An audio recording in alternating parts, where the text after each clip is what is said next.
Música, palavras e números.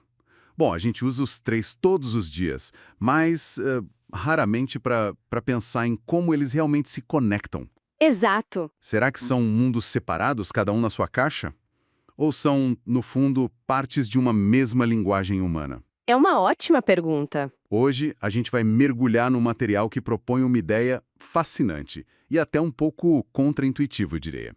Temos em mãos um artigo acadêmico de Josi Fornari chamado Consistência e Abstração na Relação entre Música, Linguagem e Matemática. Uhum. Nossa missão aqui é desvendar o argumento central desse texto, a ideia de que esses três pilares do pensamento não são apenas interdependentes, Certo. mas talvez sigam uma ordem evolutiva inesperada, onde a música pode ser a verdadeira base de tudo. Exatamente. O artigo nos convida a repensar essa hierarquia que a gente costuma ter em mente, sabe? Onde a matemática é vista como a linguagem mais pura, a mais fundamental. Sim, a base de tudo. A proposta aqui é que a matemática é, na verdade, uma especialização, um refinamento da linguagem para um propósito muito específico. Ok. Enquanto a música opera num plano totalmente diferente, comunicando aquilo que fica fora do alcance das palavras e das fórmulas. O chamado inefável. Ok. Então vamos analisar isso.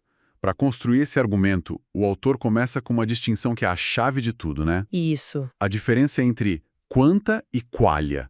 São termos que parecem complexos. Parecem, mas a ideia por trás é bem direta. É o alicerce de todo o raciocínio. Certo. Quanta se refere a tudo que é quantificável, mensurável, objetivo. Pense em quantidades, estruturas, padrões lógicos. O território da matemática. Exato, da matemática e, por extensão, da ciência. É o mundo descrito por números, por equações. E qualia? Qualia, por outro lado, é o oposto. É a experiência subjetiva, a qualidade de uma sensação. Não é quanta luz está atingindo minha retina. Mas sim a experiência de ver o vermelho. Perfeito. É o sentimento que uma melodia provoca, o gosto de uma fruta. É o domínio da arte e, segundo o artigo, a música é a sua forma mais pura e imaterial. Então a matemática seria a linguagem do quanta e a música a linguagem do qualia. Mas muitos cientistas filósofos materialistas diriam que o qualia é só um subproduto do quanta. Uhum. Que a sensação de vermelho nada mais é do que uma complexa reação eletroquímica no cérebro que a física pode descrever perfeitamente. O artigo aborda essa visão mais cética? Aborda, mas de uma forma sutil. O ponto do autor não é negar a base física da realidade. Certo. É mais sobre a capacidade das nossas linguagens de representar essas realidades. A tese é que a matemática, ao se especializar para descrever o quanta com precisão absoluta, ela teve que pagar um preço. Qual? Ela abdicou da capacidade de representar a riqueza da experiência subjetiva. Ela ganhou em consistência lógica, mas perdeu em abrangência expressiva. É uma ferramenta perfeita para um trabalho muito específico. E a linguagem falada, a nossa linguagem do dia a dia, onde ela se encaixa entre esses dois extremos? A linguagem ocupa essa posição fascinante de intermediária. Ela é estruturada, tem regras, permite o pensamento lógico, que é a base para a própria matemática, mas, ao mesmo tempo, ela retém uma capacidade enorme de expressar o qualia, através de ferramentas como a metáfora, a poesia, a ironia. Entendi. Uma frase como "o silêncio era ensurdecedor", por exemplo. Logicamente, é uma contradição. A matemática não toleraria isso. Mas a gente entende perfeitamente. A gente entende a experiência subjetiva que ela descreve. O artigo posiciona a linguagem como essa ponte, mas ele sugere que a música é a margem de onde tudo parte. Ok, essa ideia de uma simbiose faz sentido. Mas isso implica uma via de mão dupla perfeita entre eles. Ou o artigo sugere que existe uma direção, talvez uma dependência de um sobre o outro. Sugere uma dependência mútua, sim, mas com papéis bem definidos. O texto dá exemplos muito claros. Como, por exemplo? Veja a matemática. É praticamente impossível ensinar ou desenvolver um teorema matemático complexo usando só símbolos e equações. Verdade. É preciso da linguagem para definir os conceitos, o que é um número, um conjunto, um infinito, e para usar os conectivos lógicos, se, então, Para todo existe um. A linguagem natural é o andaime. É o andaime sobre o qual a matemática é construída. Exato. Certo, isso faz sentido para a matemática precisar da linguagem. Mas e o caminho inverso? Eu sempre pensei na música como algo puramente emocional, instintivo. Sim, é uma visão comum. Onde a matemática, essa coisa que soa tão fria e lógica, entra na composição de uma canção que faz a gente chorar. E o que é fascinante aqui é que a matemática age como um organizador oculto da música. Desde os gregos antigos, com o Pitágoras descobrindo as relações numéricas nas oitavas, nas harmonias. Ah, claro, a série harmônica. Isso, a matemática tem sido usada para entender e estruturar o som, as escalas, os ritmos, a harmonia. Tudo pode ser descrito matematicamente. E mais recentemente também, né? Com certeza. No século XX, compositores como Schoenberg e outros da Segunda Escola de Viena usaram a teoria dos conjuntos, um ramo abstrato da matemática, para criar sistemas de composição inteiros. Então a matemática seria o esqueleto. É uma ótima analogia. Ela fornece a estrutura, o esqueleto, sobre o qual a expressão do qualha musical pode se manifestar de forma coerente. Isso. Isso vira a nossa intuição de cabeça para baixo. A gente tende a pensar na lógica, na matemática, como algo primordial. E na arte como um luxo evolutivo que veio depois. Exatamente. Mas o artigo sugere que a ordem pode ser o contrário. Exatamente. E essa é uma das ideias mais provocadoras do texto. Ele cita o trabalho do arqueólogo Stephen Mitchell, que propõe a existência de uma protolinguagem humana. Uma protolinguagem. Isso, uma que era muito mais musical do que sintática. Antes de termos palavras para leão ou rio, nossos ancestrais podem ter se comunicado através de variações de tom, de ritmo, de melodia. Transmitindo emoções e intenções. Perigo, segurança, chamado. A comunicação emocional e musical teria vindo primeiro. E existe alguma evidência disso além da teoria? O artigo menciona um exemplo contemporâneo impressionante. O povo indígena Piranhã, da Amazônia. Ah, sim, já ouvi falar. A linguagem deles, estudada pelo linguista Daniel Everett, desafia muitas noções tradicionais. Parte da comunicação deles é feita através de assobios e cantos, onde a melodia da fala carrega tanto significado quanto as próprias palavras. É um vislumbre de como a linguagem e a música podem ser inseparáveis. Exato. E nessa linha de raciocínio, a linguagem articulada, com sintaxe, semântica, teria se desenvolvido a partir dessa base musical. E a matemática? Teria vindo muito depois. Muito, muito depois. Talvez há uns 12 mil anos. Impulsionada por necessidades práticas, como agricultura, contagem de rebanho, construção. Ela seria mais jovem e especializada dessas três formas de pensamento. Essa ideia de especialização me leva a outro ponto que o artigo destaca como fundamental. A inconsistência. A forma completamente diferente como cada um desses domínios lida com a inconsistência, com o paradoxo. Sim, e essa talvez seja a diferença mais clara entre eles. A matemática tem uma obsessão pela consistência, é a sua regra de ouro. Certo. Uma contradição dentro de um sistema matemático é como um vírus que corrompe tudo.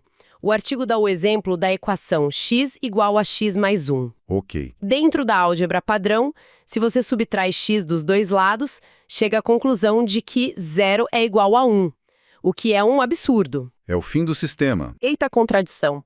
Enquanto na linguagem, uma frase como a que você citou, o silêncio era ensurdecedor. Ou outra do artigo, a cor verde dorme alto. São logicamente absurdas, mas não são rejeitadas. Elas não quebram o sistema. Pelo contrário, elas o enriquecem. Precisamente. A linguagem não apenas tolera, mas celebra a ambiguidade e a contradição. Elas são a matéria-prima da poesia, do humor, da metáfora. A capacidade de sustentar duas ideias opostas. Exato. É o que torna a linguagem tão poderosa para descrever a complexidade da experiência humana, que é, por si só, cheia de contradições. E a música, especialmente a partir do século XX, com o atonalismo, fez algo parecido. Como? Ela começou a incorporar o que antes era considerado dissonância ou erro como parte de sua paleta expressiva, expandindo radicalmente sua capacidade de evocar emoções complexas. E o artigo conecta essa busca implacável da matemática pela consistência a uma limitação fundamental. Menciona os teoremas da incompletude de Gödel. Sim. E faz uma afirmação muito forte, chamando a matemática de eticamente incompleta. O que o autor quer dizer com isso? Que a matemática é imoral? Não imoral, mas fundamentalmente limitada em seu escopo por causa da sua própria natureza. É uma analogia poderosa. Ok. Kurt Gödel provou de forma bem simplificada que qualquer sistema lógico formal, se for poderoso o suficiente para descrever a aritmética, não pode ser ao mesmo tempo completo e consistente. Um ou outro. Se for consistente, haverá verdades dentro do sistema que ele não é capaz de provar.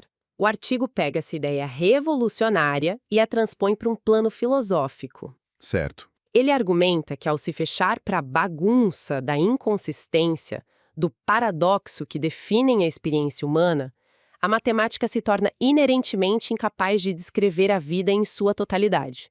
Nesse sentido, ela é incompleta. Entendi. A linguagem e a música, por outro lado, ao abraçarem o paradoxo, se tornam, na visão do autor, esteticamente mais completas. Elas conseguem pintar um retrato mais fiel da nossa realidade interna. Entendi. A força da matemática, sua consistência é também sua maior limitação expressiva. O artigo encerra com um exemplo que parece, à primeira vista, puramente matemático. A probabilidade. Exato. Mas ele argumenta que funciona quase como uma metáfora.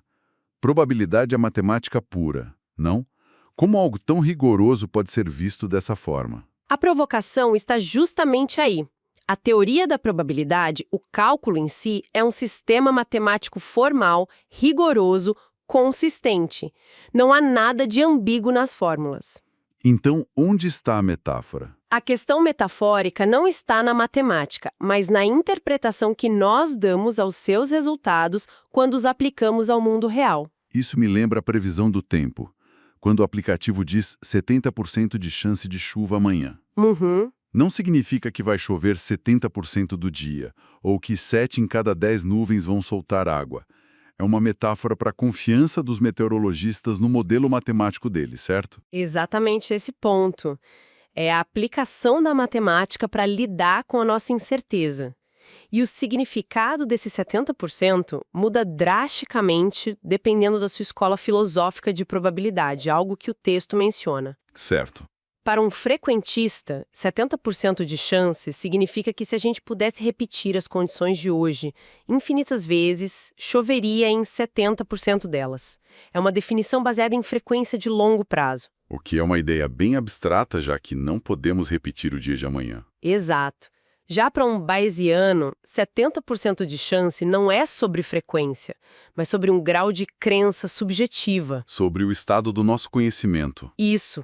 É uma declaração sobre o estado do nosso conhecimento atual com base nas evidências disponíveis. Se uma nova evidência surge, esse número pode mudar para 80% ou 60% instantaneamente.